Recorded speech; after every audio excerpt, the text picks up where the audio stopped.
Sir ఒక్కసారి ఇటు ఖమ్మం జిల్లాల ఉమ్మడి ఖమ్మం జిల్లా నుంచి కూడా లేటెస్ట్ అప్డేట్ తీసుకునే ప్రయత్నం చేద్దాం. మా ప్రతినిధి ఉదయ్ ఉన్నారు, ఉదయ్తో మాట్లాడి తెలుసుకునే ప్రయత్నం చేద్దాం. ఉదయ్ చెప్పండి, ఉమ్మడి ఖమ్మం జిల్లాలో మొత్తంగా ఎన్ని పోస్టల్ బ్యాలెట్స్కి సంబంధించిన ఓట్స్ ఉన్నాయి, ఓటింగ్ ప్రక్రియ ఎక్కడ దాకా వచ్చింది, ఎన్ని రౌండ్స్లో క్లారిటీ, ఎర్లీ రౌండ్స్లోనే క్లారిటీ వచ్చే అవకాశం ఉందా, డివిజన్స్లో ఎన్ని రౌండ్స్ అయితే క్లారిటీ వచ్చే అవకాశం ఉంది మొత్తంగా? ప్రస్తుతం కౌంటింగ్ ప్రక్రియ సరిగ్గా మరొక 5 నిమిషాల్లో కొనసాగే అవకాశం చాలా స్పష్టంగా కనిపిస్తుంది. సరిగ్గా 8 గంటలకు బ్యాలెట్ బ్యాగ్స్ ఓపెన్ చేసిన తర్వాత పూర్తిగా పోస్టల్ బ్యాలెట్లను వేరు చేసే అవకాశం ఉంది. ఆ తర్వాత 100 పోస్టల్ బ్యాలెట్లకు ఒక బండిల్ గా కట్టకట్టి ఆ తర్వాత లెక్కింపు ప్రక్రియను కూడా కొనసాగించే అవకాశం స్పష్టంగా కనిపిస్తుంది. తొలుత పోస్టల్ బ్యాలెట్ ఓట్లలోనే పూర్తిగా అటు ప్రభుత్వంపై కావచ్చు, అటు ప్రతిపక్షాలపై ఓటర్ ఎటువంటి మక్కువ చూపిస్తున్నారు, ఎవరిపై ఆసక్తి కనిపిస్తున్నారు, ఒక క్లారిటీ పిక్చర్ కూడా వచ్చే అవకాశం చాలా స్పష్టంగా కనిపిస్తుంది. మొత్తంగా ఉమ్మడి ఖమ్మం జిల్లా వ్యాప్తంగా 7 మున్సిపాలిటీతో పాటు ఒక కార్పొరేషన్ కు ఎన్నిక నిర్వహించారు. మొత్తం ఖమ్మం జిల్లాలో 1,17,043 ఓట్లను లెక్కించబోతున్నారు ప్రస్తుతం అధికారులు. భద్రాద్రి కొత్తగూడెం జిల్లాలో మొత్తం 1,36,423 ఓట్లను లెక్కించబోతున్నారు. ఇకపోతే పోస్టల్ బ్యాలెట్ ఓట్లకు సంబంధించి మొత్తం ఖమ్మం జిల్లాలో 454 పోస్టల్ బ్యాలెట్లను అధికారులు వినియోగించుకున్నారు. మొత్తం 7 మున్సిపాలిటీల పరిధిలో ఉన్నటువంటి ఓట్ల లెక్కింపును కూడా మీకు క్లియర్ గా చూపించే ప్రయత్నం చేస్తాను. ప్రధానంగా కొత్తగూడెం కార్పొరేషన్ కి సంబంధించి మొత్తం 110 పోస్టల్ బ్యాలెట్ ఓట్ల లెక్కింపు ప్రక్రియ మరికొద్దిసేపట్లో కొనసాగబోతుంది. ఇక ఖమ్మం జిల్లాకు సంబంధించినటువంటి 5 మున్సిపాలిటీల వారిగా చూసుకుంటే వైరాలో 54 పోస్టల్ బ్యాలెట్లను అధికారులు వినియోగించుకున్నారు. మదిరలో 66, సత్తుపల్లిలో 108, ఎదులాపురంలో 186, కల్లూరులో 40, కొత్తగూడెంలో 110, ఇలా మొత్తం ఖమ్మం జిల్లాకు సంబంధించి స్పెసిఫిక్ గా 454 పోస్టల్ బ్యాలెట్ ఓట్లను అయితే లెక్కించబోతున్నారు. సరిగ్గా మరొక 5 నిమిషాల్లోనే ప్రక్రియ అంతా కూడా ప్రారంభం కాబోతుంది. ఇప్పటికే అధికార యంత్రాంగం అంతా కూడా కౌంటింగ్ కేంద్రాలకు చేరుకుంది. కౌంటింగ్ ఏజెంట్ల సమక్షంలోనే ప్రధానంగా అటు పోస్టల్ బ్యాలెట్ల ఓట్ల లెక్కింపు కావచ్చు, ఆ బ్యాలెట్ బాక్స్లను ఓపెన్ చేసే ప్రక్రియ అంతా కూడా ప్రారంభమవుతుంది. ప్రధానంగా పోస్టల్ బ్యాలెట్లను లెక్కించిన తర్వాతే సాధారణ ఓట్లను కూడా లెక్కిస్తామని అధికార యంత్రాంగం అయితే స్పష్టం చేస్తుంది. పూర్తిగా పోస్టల్ బ్యాలెట్ల లెక్కింపు ప్రక్రియతో ఒక క్లారిటీ పిక్చర్ వచ్చే అవకాశం ఉంది. ప్రధానంగా కల్లూరు మున్సిపాలిటీ సంబంధించినటువంటి రిజల్ట్ త్వరితగతిన వచ్చే అవకాశం ఉంది. కేవలం 20 వార్డులు మాత్రమే తొలుత కల్లూరు రిజల్ట్ వచ్చే అవకాశం ఉంది. కొత్తగూడెం కార్పొరేషన్ కి సంబంధించి కూడా ఎన్నికల ఫలితాలు త్వరితగతిన వెల్లడయ్యేందుకు పూర్తిగా మొత్తం 60 వార్డులు ఉండగా 60 టేబుల్లను కూడా ఏర్పాటు చేశారు. సాధారణంగా దాదాపు వార్డులకు సంబంధించి దాదాపు 10 వార్డులు ఉంటాయి. 20 టేబుల్లను ఏర్పాటు చేసి దాదాపు 2 రౌండ్లలో పూర్తిగా లెక్కింపు ప్రక్రియను పూర్తి చేయాలనుకున్నారు. కానీ తొలుత కొత్తగూడెం సంబంధించి ఓట్ల లెక్కింపు ఎక్కువగా ఉండడంతో పూర్తి స్థాయిలో 60 టేబుల్లను ఏర్పాటు చేశారు. ప్రతి రౌండ్ కి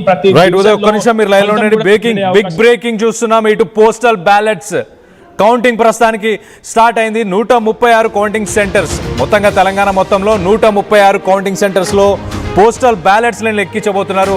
మొత్తానికైతే ఎర్లీ ట్రెండ్స్ ఉదయం 9 నుంచి 10 గంటల మధ్య ఎర్లీ ట్రెండ్స్, ఇటు పోస్టల్ బ్యాలెట్స్కి సంబంధించిన ఎర్లీ ట్రెండ్స్ రాబోతున్నాయి. ఇటు స్టేట్ ఎలక్షన్ కమిషన్ రూల్స్ ప్రకారం మొదటగా పోస్టల్ బ్యాలెట్స్ని కౌంట్ చేస్తారు, వాటిని ట్యాబులేట్ చేస్తారు. దాని తర్వాత రెగ్యులర్ బ్యాలెట్స్ని కౌంట్ చేయడం, దాని తర్వాత ఫస్ట్ రౌండ్ని ఓపెన్ చేస్తారు. వార్డ్ వైజ్ కౌంటింగ్ని స్టార్ట్ చేయబోతారు. సో మొత్తం మీద ఇటు స్టేట్ ఎలక్షన్ కమిషన్ రూల్స్ ప్రకారం ఇటు పోస్టల్ బ్యాలెట్స్ని ఒక్కసారి మనం కంపారిటివ్గా చూస్తే కనుక 2026లో అత్యధికంగా ఇటు 2026లో పోస్టల్ బ్యాలెట్ ఓట్స్ నమోదైనట్టు తెలుస్తుంది. దీంట్లో ప్రధానంగా ఇటు పోలింగ్ స్టాఫ్, అలాగే పోలీసు అధికారులు, అలాగే సీనియర్ సిటిజన్స్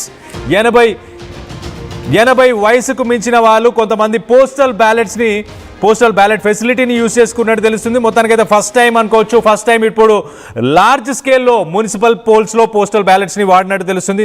సో దీనికి సంబంధించి మరింత అప్డేట్ తీసుకునే ప్రయత్నం చేద్దాం. ఖమ్మం నుంచి మా ప్రతినిధి ఉదయ్ ఉన్నారు, ఉదయ్తో మాట్లాడి తెలుసుకునే ప్రయత్నం చేద్దాం. ఉదయ్ చెప్పండి, ప్రస్తుతానికి పోస్టల్ బ్యాలెట్స్ లెక్కింపు స్టార్ట్ అయిపోయింది. సో మరి కాసేపట్లో ఇటు పోస్టల్ బ్యాలెట్స్కి సంబంధించిన రిజల్ట్స్ వచ్చే అవకాశం ఉందా? ఇటు ఎర్లీ ట్రెండ్స్ ఏ సమయానికి వచ్చే అవకాశం ఉంది? మరికొద్ది సేపట్లోనే పూర్తిగా రిజల్ట్ వచ్చే అవకాశం ఉంది. దాదాపు 454 మంది ఓటర్లు ఈసారి పోస్టల్ బ్యాలెట్ సద్వినియోగం చేస్తున్నారు. ఎన్నికల విధుల్లో భాగస్వామ్యమైనటువంటి అధికారులతో పాటు సీనియర్ సిటిజన్స్ 80 ఏళ్ల పైబడి ఉన్నటువంటి ఓటర్లంతా కూడా పోస్టల్ బ్యాలెట్ విధానాన్ని సద్వినియోగం చేస్తున్నారని చెప్పుకోవాలి. ప్రధానంగా ఏదులాపురం మున్సిపాలిటీలో సుమారు 180 మందికి పైగా ప్రభుత్వ ఉద్యోగులతో పాటు సీనియర్ సిటిజన్స్ ఓటు హక్కును సద్వినియోగం చేస్తున్నారు. ప్రస్తుతం లెక్కింపు ప్రక్రియ అంతా కూడా ప్రారంభమైంది. మరికొద్ది సేపట్లోనే పోస్టల్ బ్యాలెట్లకు సంబంధించినటువంటి రిజల్ట్ వెల్లడయ్యే అవకాశం ఉంది. ఆ తర్వాత సాధారణ ఓట్ల లెక్కింపు ప్రక్రియను కూడా పూర్తి చేసే అవకాశం ఉంది. దాదాపు పెద్ద ఎత్తున పటిష్టమైనటువంటి భద్రత ఏర్పాటు చేశారు. కానీ వీని ఎరగని స్థాయిలో గతంలో ఈ స్థాయి భద్రత ఇప్పుడు కూడా లేదని చెప్పుకోవాలి. ఈసారి మాత్రం అత్యంత పటిష్టమైనటువంటి భద్రత ఏర్పాటు చేశారు. సెక్షన్ 163 కూడా కౌంటింగ్ కేంద్రాల వద్ద అమలు చేస్తున్నారు. అటు కమిషనర్ ఆఫ్ పోలీస్ సునీల్ తో పాటు ఖమ్మం జిల్లా కలెక్టర్ అనుదీప్ దుర్శెట్టి కూడా వీడియో కాన్ఫరెన్స్ ద్వారా ప్రస్తుతం కౌంటింగ్ కేంద్రాల వద్ద ఉన్నటువంటి పరిస్థితిని ఎప్పటికప్పుడు సమీక్షిస్తున్నటువంటి పరిస్థితి. కేవలం ఏదులాపురం మున్సిపాలిటీలోనే 5 అంచెల పోలీస్ భద్రతను ఏర్పాటు చేశారు. సుమారు 250 మంది పైచిలకు పోలీసులు కూడా ఏర్పాటు చేశారు. మంత్రి పొంగులేటి శ్రీనివాస్ రెడ్డి ప్రాతినిధ్యం వహించినటువంటి పాలేరు నియోజకవర్గంలోని ఏదులాపురం మున్సిపాలిటీతో పాటు అదే విధంగా భద్రాద్రి కొత్తగూడెం జిల్లాలో కొత్తగూడెం కార్పొరేషన్ ఫలితం పైన చాలా పెద్ద ఎత్తున అన్ని రాజకీయ పార్టీలు కూడా దృష్టి సారించాయి. త్రిముఖ పోటీ ఈసారి మున్సిపాలిటీలో నెలకొంది. ప్రధానంగా కొత్తగూడెం కార్పొరేషన్ కి సంబంధించి కాంగ్రెస్, బీఆర్ఎస్, సిపిఐ మధ్య చాలా పెద్ద ఎత్తున పోటీ నెలకొనగా అటు పాలేరు నియోజకవర్గం ఏదులాపురం మున్సిపాలిటీ పరిధిలో కాంగ్రెస్, బీఆర్ఎస్ అదేవిధంగా కామ్రేడ్ల మధ్య తీవ్రమైనటువంటి పోటీ నెలకొంది. ఈసారి ఒంటరిగానే కాంగ్రెస్, సిపిఐ కూడా బరిలో నిలిచాయి. వేర్వేరుగానే అభ్యర్థులు నిలబెట్టాయి. గత అసెంబ్లీ, పార్లమెంట్ ఎలక్షన్ లో కలిసి పోటీ చేసినటువంటి కాంగ్రెస్, సిపిఐ మాత్రం ఈసారి ఒంటరిగానే పోటీ చేశాయి. పూర్తిగా పొత్తుల ఎత్తులు కుదరకపోవడంతో పూర్తిగా వేర్వేరుగా పోటీ చేశామని అధికారులు కూడా స్పష్టం చేశారు. అటు ప్రజాపాలన పేరిట విస్తృతమైనటువంటి సంక్షేమాన్ని అందిస్తున్నామని చెప్పి అటు ప్రభుత్వం చెప్పుకొచ్చే ప్రయత్నం చేసింది. అధికార కాంగ్రెస్ కూడా విస్తృతంగా ప్రచారం నిర్వహించింది. అటు కాంగ్రెస్ ప్రభుత్వ వైఫల్యాలు కావచ్చు, పార్టీ వైఫల్యాలను ప్రజల్లోకి తీసుకెళ్లి బీఆర్ఎస్ కూడా విస్తృతమైనటువంటి ప్రచారాన్ని కొనసాగించింది. రాబోయే కాలంలో తామే అధికారంలోకి తిరిగి వస్తామన్నటువంటి భరోసాను అటు ప్రజల్లో నింపుతూనే ఖచ్చితంగా బీఆర్ఎస్ కు అవకాశం ఇవ్వాల్సిందిగా బీఆర్ఎస్ నేతలంతా కూడా విస్తృతమైనటువంటి ప్రచారం నిర్వహించారు. కామ్రేడ్లు కూడా ఉనికిని నిలుపుకునే ప్రయత్నమే చేశారని చెప్పుకోవాలి. ఇకపోతే ఈసారి మున్సిపాలిటీ ఎన్నికల్లో బీజేపీ కూడా విస్తృతమైనటువంటి ప్రచారం నిర్వహించింది. స్వయంగా బీజేపీ రాష్ట్ర అధ్యక్షుడు మాజీ ఎమ్మెల్సీ రామచంద్రరావు కూడా విస్తృతమైనటువంటి ప్రచారం నిర్వహించారు. ఇకపోతే జనసేన పార్టీ తరఫున కూడా ఈసారి అభ్యర్థులను బరిలో నిలపడం అందరినీ కూడా ఆసక్తికి గురి చేసిందని చెప్పుకోవాలి. దాదాపు చాలా చోట్ల రాష్ట్ర వ్యాప్తంగా సుమారు 300 పైగా స్థానాల్లో ఈసారి జనసేన పార్టీ కూడా అభ్యర్థులను నిలిపింది. ఇక బీజేపీ కూడా విస్తృతమైనటువంటి ప్రచారం నిర్వహించింది. దాదాపు అన్ని వార్డుల్లో కూడా తమ పార్టీ అభ్యర్థులను బరిలో నిలిపింది. కానీ ఈసారి రిజల్ట్స్ ఏ విధంగా ఉంటాయి, ఎవరికి అనుకూలంగా ఉంటాయని మాత్రం వేచి చూడాల్సింది. ఆర్టీవీ చేసినటువంటి గ్రౌండ్ రిపోర్ట్ లో కూడా దాదాపు 95 పైగా స్థానాలు ఒక ఖమ్మం జిల్లాలో. రైట్, బ్రేకింగ్ న్యూస్ చూస్తున్నాం. ఇటు నిజామాబాద్ కార్పొరేషన్ లో లీడ్ లో ప్రస్తుతానికి బీజేపీ దూసుకెళ్తున్నట్టు తెలుస్తుంది. 3 డివిజన్లో బీజేపీ అభ్యర్థులు ముందంజలో ఉన్నారు. చెరో డివిజన్ లో ముందంజలో ఉన్నట్టు తెలుస్తుంది. సో మొత్తం మీద ఒక్కసారి నిజామాబాద్ కు సంబంధించిన కార్పొరేషన్ లో బీజేపీ హవా చూపిస్తుంది. ఇటు లీడులో దూసుకెళ్తుంది బీజేపీ అన్నట్టు తెలుస్తుంది. 3 డివిజన్లలో బీజేపీ అభ్యర్థులు ముందంజలో ఉన్నారు. చెరో డివిజన్ లో లీడ్లో దూసుకెళ్తున్నారు ఇటు కాంగ్రెస్ మరియు బీఆర్ఎస్. మొత్తం మీద ఇటు నిజామాబాద్కి సంబంధించిన లేటెస్ట్ అప్డేట్, లేటెస్ట్ రిజల్ట్స్ అనుకోవచ్చు. ఇటు 3 డివిజన్స్లో బీజేపీ లీడ్లో ఉంది. అలాగే చెరొక డివిజన్లో ఇటు కాంగ్రెస్ అలాగే బీఆర్ఎస్. సో మొత్తం మీద ఇటు నిజామాబాద్కి సంబంధించిన కార్పొరేషన్కి సంబంధించిన లేటెస్ట్ అప్డేట్. సో ఒక్కసారి మనం చూడొచ్చు, ఇటు 3 డివిజన్స్లో మాత్రం బీజేపీ హవా చూపిస్తుంది. ఉత్తర తెలంగాణ అనుకోవచ్చు, ఒక రకంగా బీజేపీ లీడ్లో ఉంది అక్కడ. ఇటు బార్డర్ స్టేట్, ఇటు మహారాష్ట్రకు సంబంధించిన పాలిటిక్స్ ఇన్ఫ్లుయెన్స్ చాలా క్లియర్గా కనిపిస్తుంది. ఇటు ఆదిలాబాద్ అలాగే నిజామాబాద్ ఈ జిల్లాల్లో బీజేపీ ముందంజలో ఉండే అవకాశం ఉంది. దానికి ఎగ్జాంపుల్ అనుకోవచ్చు, ఇటు ఓపెనింగ్ బోని కొట్టిందని కూడా చెప్పుకోవచ్చు. ఇటు నిజామాబాద్లో ప్రస్తుతానికి ఇటు బీజేపీ లీడ్.